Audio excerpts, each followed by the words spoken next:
Abortion பண்ண வந்த பெங்களூர்ல எல்லாமே அவங்க சொல்லியாச்சு, எல்லாம் ரெக்கார்ட் பண்ணியாச்சு. அப்புறம் மீடியா கொடுத்துருவேன், எல்லாமே போலீஸ்க்கு கொடுத்துருவேன் சொல்லிட்டேன். என்ன பேசிட்டு இருக்கேன்? நீ எத்தனை மணிக்கு மாத்திரை கொடுத்தேன், எத்தனை மணிக்கு மருந்து வச்சேன், எல்லாமே சொல்லியாச்சு. ரொம்ப நல்ல நடிக்காது. அந்த பிள்ளை உயிருக்கு ஆபத்தான என்ன பண்ணுவேன்? இங்க வந்து அபாஷன் பண்றீங்க. அவ்வளவு பெரிய டாக்டரே முடியாதுன்னு சொன்னா நீ அவ்வளவு பெரிய ஆளா? நீ ஒரு குவாக்கு, உனக்கு என்ன டிகிரி இருக்கு அபாஷன் பண்றதுக்கு? இது அபாஷன் பண்ற இடமா? நீங்க அபாஷன் பண்ற இடமும் கிடையாதுங்க சார், இது அபாஷன் பண்ற ஆளும் கிடையாது. எல்லா ஆக்டிங் போட்டு புக் பண்ணுங்க. எவ்வளவு தைரியம் உனக்கு? இந்த மாதிரி ஒதுக்குப்புறமா வந்துட்டா யாருக்கும் தெரியாது நினைப்பு. நீங்களாம் மதம் மாறணும்.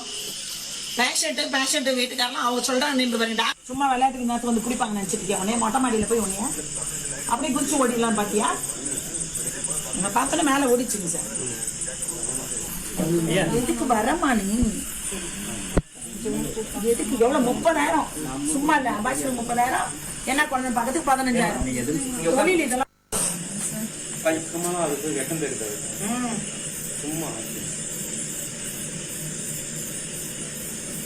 அந்த திருச்செங்கோட குழந்தை கடத்தல் கேஸ்ல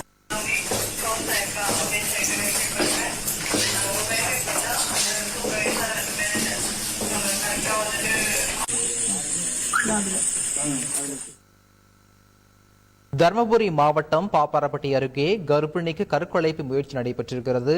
கர்ப்பிணி பெண்ணுக்கு கருக்கலைப்பு செய்ய முயன்ற பெண் செவிலியர் கைது செய்யப்பட்டிருக்கிறார். இது பற்றிய மேலும் விவரங்களை வழங்குவதற்காக எமது செய்தியாளர் ஆனந்த் இணைப்பில் இருக்கிறார்.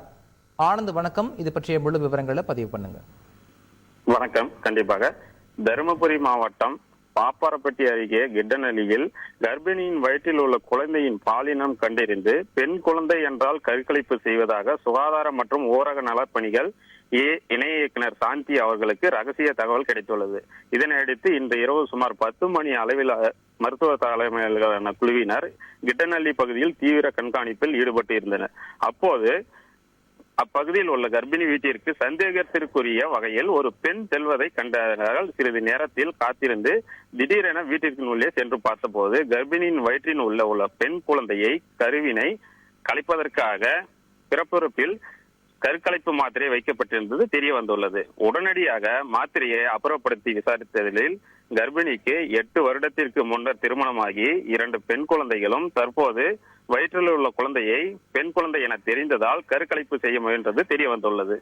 எனவே அதனை தொடர்ந்து சட்டவிரோதமாக கருக்கலைப்பில் ஈடுபட்ட சேலம் மாவட்டம் பனமரத்துப்பட்டியைச் சேர்ந்த குள்ளப்பநாயக்கனூர் கிராமத்தில் வசித்து வரும் சித்ரா தேவி என்பவரை பிடித்து பாப்பாரப்பட்டி போலீசில் ஒப்படைத்துள்ளனர் மருத்துவ குழுவினர்.